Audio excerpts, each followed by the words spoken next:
Nicollet County hosted its second annual Project Community Connect today. The event serves the purpose of providing people struggling with their finances access to essential resources and support. Some of those resources come in the form of meeting with representatives from local hospitals, mental health clinics, and libraries. The event started last year and was a big success. There's also a Project Community Connect in Mankato. Organizers of today's event wanted to make sure there was one closer to home with the added benefit of bolstering St. Peter's community. Just bridge that gap and provide services to those in need.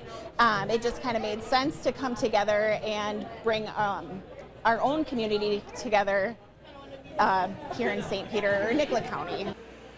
The event ran from 1 to 4 today. Nicollet County's Project Community Connect says they intend to keep going with this event every year.